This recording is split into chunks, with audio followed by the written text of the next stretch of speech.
My feelings about the film are that I think it's a very popular film and people really like it and people identify with it, and you can never look at a film the same way as the person who was a writer on it or a maker of the film. I've done movies since, and when you look at the movies, you only see the missed opportunities. You just see the things that drove you crazy at the time. You don't see the things that work. The original idea, for which Gregory deserves much praise, is a really interesting idea, particularly for a franchise, because it's the oldest myth in the world. And what Larry Ferguson and I did basically was take that core idea and make a big epic story about it. The idea for Highlander came from a trip I made to Great Britain when I was about 19 years old. I went to the Tower of London, which has the world's largest collection of armory in the basement.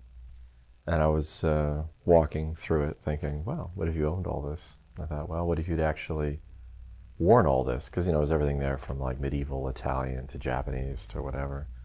And I thought, well, what if you'd actually worn all this over a long period of time and it never died, and you were actually giving someone a tour of, I wore this then, I wore this then. A film that I loved, which came out about the time that I wrote Highlander, was called The Duelists, Ridley Scott's first film. And there it's this notion of a guy who just won't leave you alone. He just wants to finish this fight, and he won't finish it, and every time you try to finish it, it never resolves. And really, you get the feeling the Harvey Keitel character, it's always living for it. He has really no other point. And what is even the reason for this anymore? No one can remember, but his existence becomes just finishing the fight.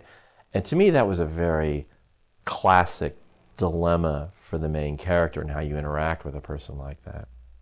And that, could you be that person in another guise? Could honor as easily screw with you? And I felt that became an idea to drive the plot. And at the soul of it, I thought, the idea of immortality sucks and is a complex gift. I think goes all the way back to Greek mythology. It very much plugs into what interested George Lucas in Star Wars, which is the hero's journey. It's all it's rooted in very classical mythology. I was a student in the UCLA film program, and I was in a screenwriting course when I was 20 years old in 1982, and that's where I wrote the script. It was the first script I wrote as part of my coursework in Richard Walter's class. He's still there. He's the head of the screenwriting program there.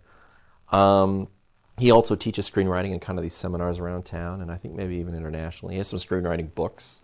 He actually talks about the process of selling Highlander in his book, from his perspective of it. And he was very helpful. Highlander's it was kind of a commercial movie, and in the context of an academic setting, and you could easily have been pissed on by an instructor that, for whatever his own frustrations, And I was at an age, first script I ever wrote, and I was insecure enough, I think, not really knowing what was good or bad, that I think that if I'd been less lucky and had an instructor who told me to throw it in the trash can, I might have. Who knows? But Richard Walter I always have to give credit to in the fact that he said, no, this is great. This is, you should do something with this. So I think it was partly that encouragement that helped. I went out and found an agent, and then the agent optioned it to the production company, and they eventually made it a couple of years later. It sounds kind of offhand, I just wrote a script in college and it got made into a movie. But in fact, it was remarkably common at that moment. There was just a kind of weird moment there where there were a bunch of 20, 21-year-olds running around UCLA who actually had movies getting made. And I don't know if I have an adequate explanation for it. I think I was lucky. I always was very much aware of the fact that without Gregory Widen, this whole thing would not exist. I was kind of an unusual film school student in that I paid for film school by working as a firefighter at the same time. I had a full-time job as a fireman. And I had joined basically because, not to make this too complicated, but in Southern California, the fire department and the ambulance corps, the paramedics, are the same thing. The same guys who ride on the fire engine also drive the ambulances. it's the same job. When I was a teenager, I thought I wanted to be a doctor, so I actually went and got a paramedic certificate when I was 17, which is a very weird thing to do for a kid to do at that age. But when I turned 18 and needed a job, I took the firefighter test, and it's a very competitive job here. It's actually a very difficult job to get. But I had the paramedic training, so they kind of went, oh, that's sort of cool. So I was a very unusually young fireman. Most of them were much older than I was.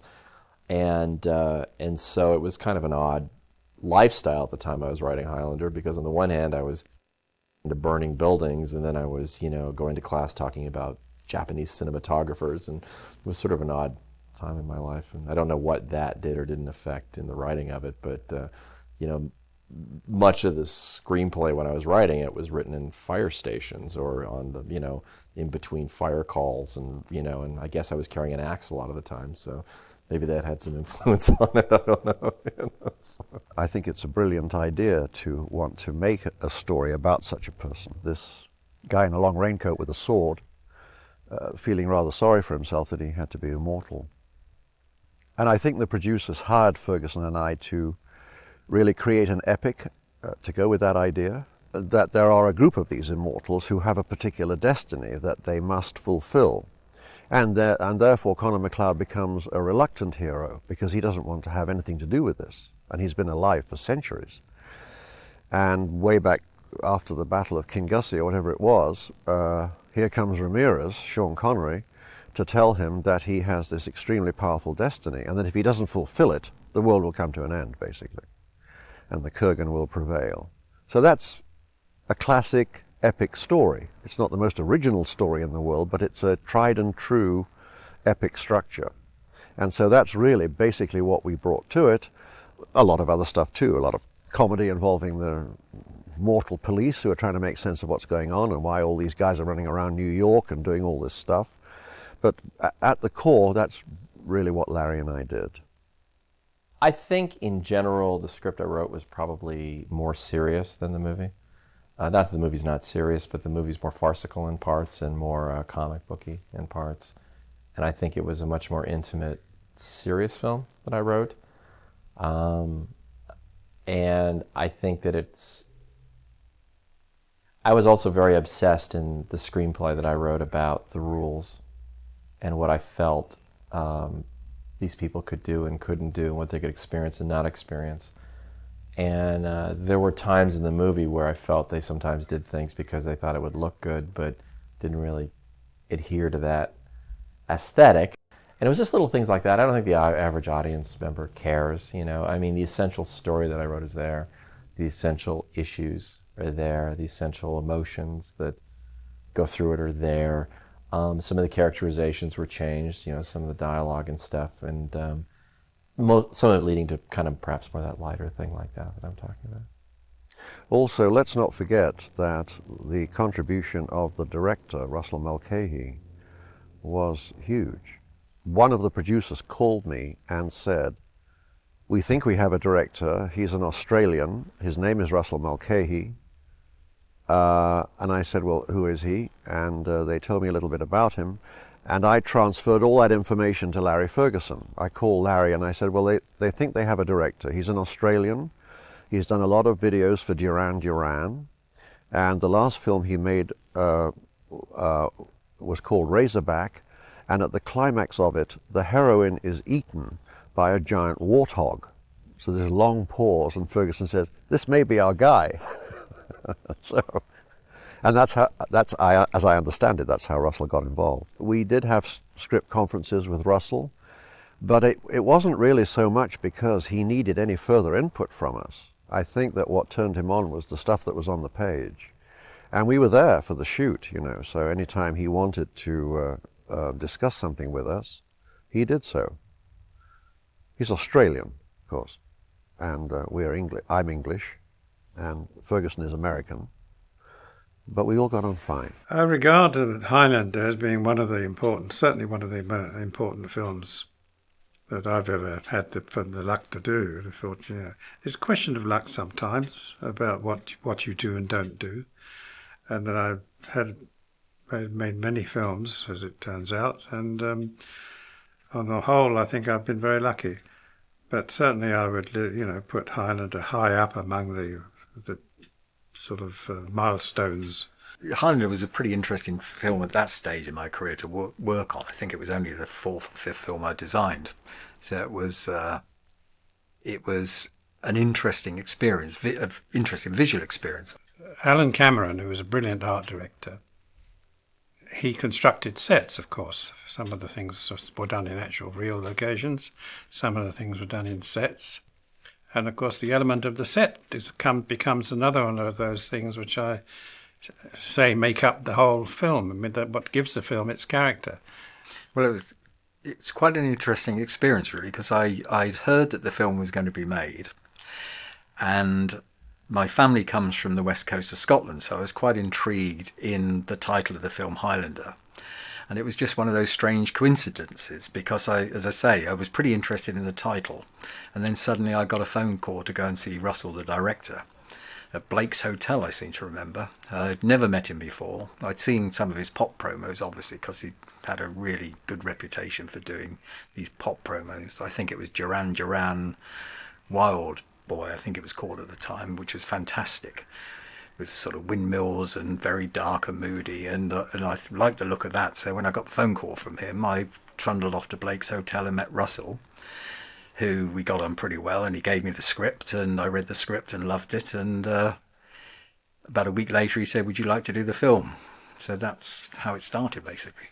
His clear idea of the picture was more to do with doing what he did on Razorback as a sort of a starting off point, rather than doing what perhaps I'd done before. But of course he did succeed in conveying to me what he wanted to do, and I was in agreement with him. The initial scene, originally it was a ice hockey game, and the ice hockey sticks being raised in the fight reminded MacLeod of the Battle of Kingussie in the 1540s, and then he becomes aware, because of this sixth sense that he has, that Faisal is in the basement of the Madison Square Garden. So we wanted to shoot a hockey game, and we went to the producers went to the National Hockey League, and they refused to let us do it. I think somebody said, well, hold on a second. The NHL is a fight in which an ice hockey game occasionally breaks out. Why can't we film it? So we had to end up doing it with wrestlers, which of course doesn't make any sense in terms of, MacLeod having the thought, but that's all that Russell had to work with, and he made it work. Russell was kind of dreaming up stuff and had thought about the script a great deal and had a remarkable way of, extremely sophisticated and elegant way getting this story down, Colin MacLeod is just a simple country boy from Scotland in his clan, but I always liked the initial stages of the story where he is actually run through by the Kurgan. And so right from the get-go, what's good about the piece, I think, is that right from the word go, the Kurgan's saying in effect, you can kill anybody you want, but that guy you leave to me. So that's the first intimation you get that there's some curious connection between these people. And I liked also the fact that the clansmen in those days, in the 1540s, were very spooked by the fact that a young kid who has received a wound that would kill anybody else somehow or other seals up. And there's a very sort of Christ-like kind of quality about that banishment from his village, He's the devil, he's the son of the devil, get him out of here. MacLeod is just a guy who wants to live his life and have his wife and have his cattle and his sheep, or whatever it is, and live a simple life. And here comes this bizarre character who comes and explains to him that the fate of the world is on his shoulders. He doesn't want to know, And that's terrifically rich raw material to work with. Well, Ramirez understands what's at stake. So it's really the classic case, whether it's in the Karate Kid or any of these movies, there's an old, wise person who has all of the information that the audience needs to know, and the struggle that Ramirez has with MacLeod to force him to embrace his destiny is really what forms the basis of the relationship in the picture. And so he's come all the way to Scotland to basically say to him, no, you can't marry. and I did this, you know, I went through all of this, it just breaks your heart. MacLeod isn't interested. MacLeod doesn't care. And then, of course, ultimately he realizes, MacLeod does, that everything that Ramirez told him is true, and he steps up and rises to the occasion and fulfills his destiny. We made lots of jokes at the time because, of course, if Connery had been 26 years old, he would have played Connor. Instead, he's playing a Spaniard who had a Japanese wife, and, you know, and Connor, the Scotsman, is played by a Frenchman.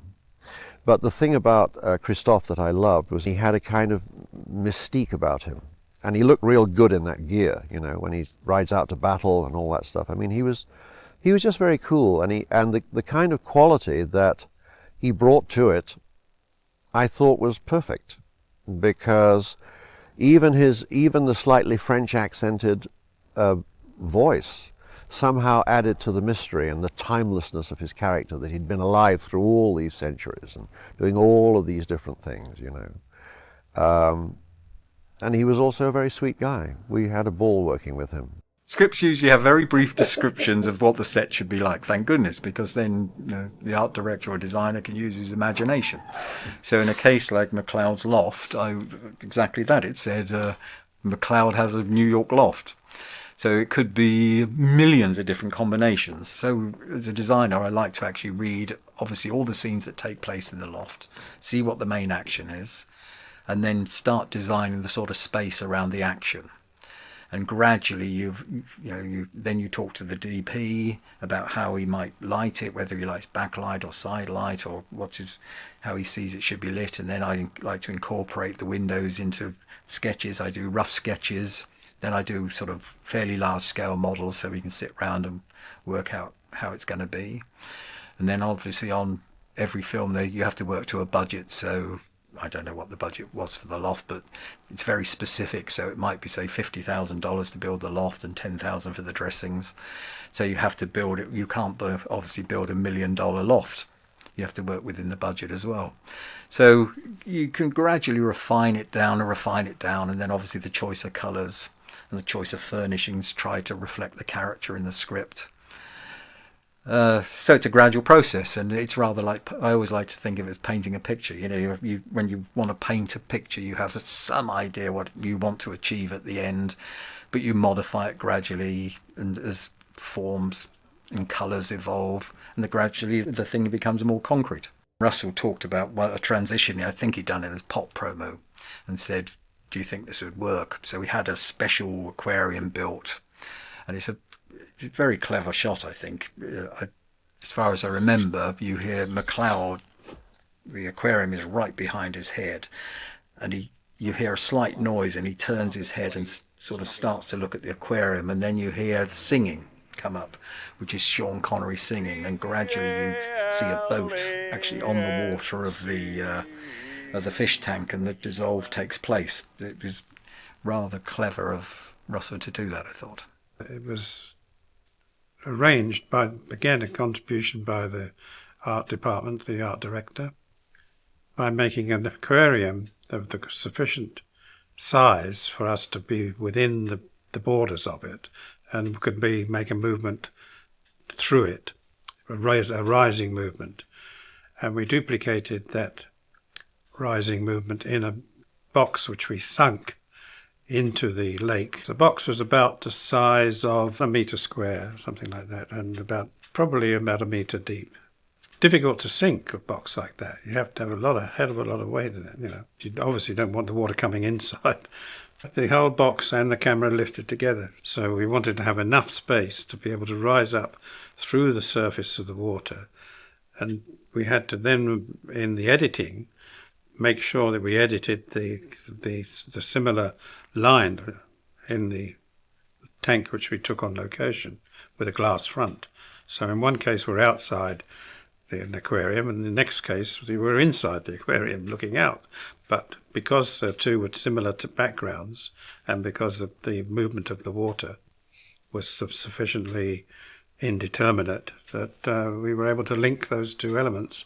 And once again we passed from this century back 3 or 4 centuries. There are a million 1 million, 2 million scenes that you can write for a guy who never dies, and putting him in situations where everybody expects him to die, you know. So it's just a question of choosing the best ones. The fascinating thing about watching Highlander as the guy who dreamed it up is it's amazing how many times the movie steps out of itself. You know, particularly some moments with the Kurgan. And Clancy had a real problem with that. He hated what he was being asked to do, and he used to come to me complaining about it. And I didn't know what to tell him because I did think it was a little jokey, you know. And Wood is essentially a very serious person with a serious issue. It was kind of tarted up a little bit. The Kurgan was probably in many ways the thing that was the most different about my screenplay. He was much more a tortured, it was, the Kurgan in Highlander as it is pretty much like Freddy. You know, he's just a cackling psychopath. I envision him as a guy who, you know, you lose everything over time, and the only thing that he could hold on to give him a reason to get up in the morning was to finish this thing and finish it with our guy. And it was really about that more than anything, more than possession of this force, more than, it was just a reason to get up in the morning. Like, what is the point? You know, you nothing is permanent, everything is lost. And so that made him a much more serious, almost, in a weird way, sympathetic bad guy. And the Kurgan in the movie is much less that. You know, he's just a guy who screws with people because he enjoys screwing with people. And it's just a different way to do it, you know. But that was probably the biggest difference between the two versions. It astonishes me that people still come galloping up to me and start asking me questions about Highlander. It just tapped into not just that myth of somebody who lives forever, but what that actually means philosophically and emotionally. It's very poignant to me that Connor wanted to marry this girl, Heather, and that her greatest regret is that, you know, she's old, and he loves her as much the day she dies as when he first met her. But he still looks 21 years old, 22 years old. So it does have, and I think Gregory's original idea touched on this, that he has many reasons to feel sorry for himself. I think it's a fantasy film that the idea of living forever is very attractive in certain ways. And I think it's this fantasy of ideal love and ideal man, transcendent, and it's wrapped up in all this stuff that men, boys really like, this violence and romance. It's a commingling of these two things. It's like a Knight's Tale in a way, modern version. You had to be an extraordinary woman for this immortal to fall in love with you. So I was playing an extraordinary woman. Christophe was very charming, and he was enigmatic and charming. He had a French accent, and that he, you know, that I found it very charming and sexy. That's what it, you know, he was a French man is a very appealing man, usually to an American woman.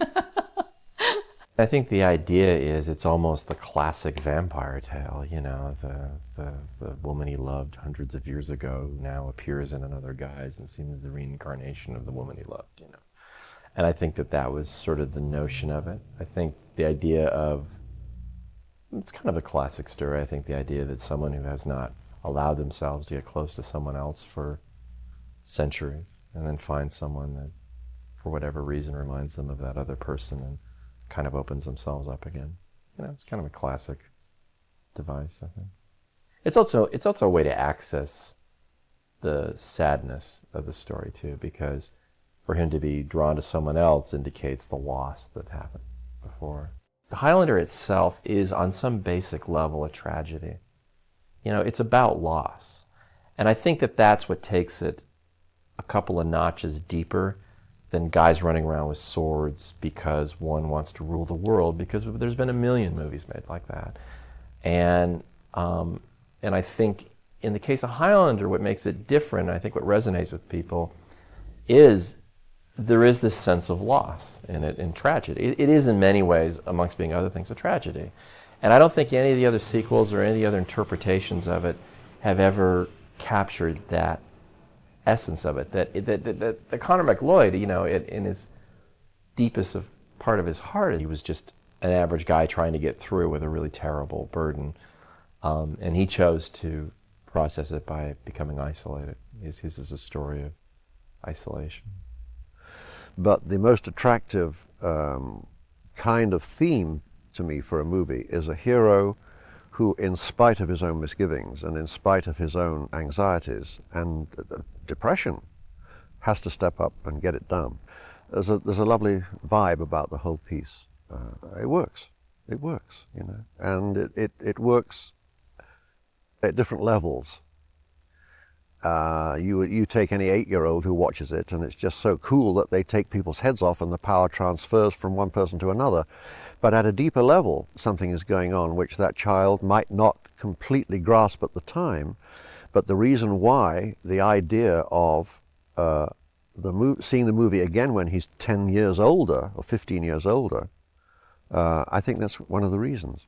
I mean, I think it's a compliment to Russell that, you know, there are a lot of guys that came into features from directing videos. It's, you know, always been a fad in Hollywood to, you know, Jerry Bruckheimer pretty much exclusively employs them. But you look at a lot of the films that they made in the 1980s, and a lot of them seem very dated, their techniques. And the reality is there's something else obviously going on in Highlander than flashy shots, because people who are very young still discover the movie and still become very, you know, upset. I constantly meet people, for some reason a lot of them are in the military, that it's an incredibly popular film with them, and these are 20-year-old people that were, you know, barely born when it was made. And so clearly they're not sensing a datedness in the way it was shot, and that's probably a compliment to both, you know, the cinematographer and the director, that it doesn't disturbingly feel like a mid-'80s movie. I was at the Beverly Hot Springs soaking in one of the tubs, and a woman from across the tub said to me, "Oh my God, you were in Highlander." And this was, you know, 15, 20 years from when I had done it. It amazed me. I remember when the film first came out, it was not critically well received. But it started to develop this word of mouth and this cult thing that was going on in almost about 2 years. And I kind of forgot that film kind of came and went. And then my brother, who was in Boston, he was going to school in Boston, called me up one day and he said, "Roxanne, I've got to tell you, there are people outside on the streets. They're all dressed like these Highlander people that are, you know, sword fighters, and they're waiting at night for a midnight show of Highlander that's playing. My roommate found out that you were the girl in Highlander, and he wants to meet you." I can remember years later I was doing a commercial down in Devon, and I went down like the advanced party, and I'm sitting in this pub eating a meal, just a pub meal in the evening, and sort of vaguely listening to conversations in the background, and I suddenly heard these kids role-playing from Highlander. So I couldn't resist it. I actually had to go over and talk to them, and they were pretty amazed to actually talk to someone who worked on it. So that was pretty fun. It didn't sort of go through the roof when it was in its initial theatrical release, and I don't think it got particularly good reviews. But I think I got over the depression within 3 or 4 years. I think it took me to get over it. No, I mean, it would have been nicer to have had a more positive critical response. But I think what happened, and of course this is the early days of VHS, I think that, you know, when you hear talk of, oh, well, it didn't do very well in theaters, but it had a long afterlife on video, I think that was one of the classic, Highlander was one of the classic examples. It just built and built and built and built. So it was very attractive to us even then as a potential franchise, as I'm sure it was to the producers. There was a period of time when Highlander 2 came out that my name wasn't Gregory Widen, it was Gregory Widen. I didn't write Highlander 2. You know? Because people were so angry at that movie, and I remember I had to just constantly say, no, I'm the one guy that didn't have anything to do with it. You know, I was off. I didn't do that one. I have sole credit on Highlander 2. And Highlander 2, which was of course the one following the one that did so well, It was a pivotal movie and very important to try to get the franchise moving in the right direction. It ended up being something a little bit different from what certainly I had in mind. But the producers, I think, were very much in charge of this new direction, which I think involved other planets and all that kind of thing. I mean, you can try, given a set of circumstances, there's always an opportunity to turn it into something that works. But I think it was a little bit betwixt and between. You weren't quite sure quite what was going on because it wasn't quite as grounded in any kind of graspable myth as the first movie was, which really was laying the foundation for a franchise which, in my opinion, should have ramped off that first film to a far greater extent. I think it would have done better. I think what tended to happen in the subsequent sequels is that each film became just sui generis. It just became a film unto itself, rather than, you know where you are, you know who your people are, here's a new adventure involving them. So there is a unity of all that Aristotle stuff about unity of time, place, and action. You know where you are, and therefore you're free to enjoy it all again. With the sequels to Highlander, I think that was not quite so much the case.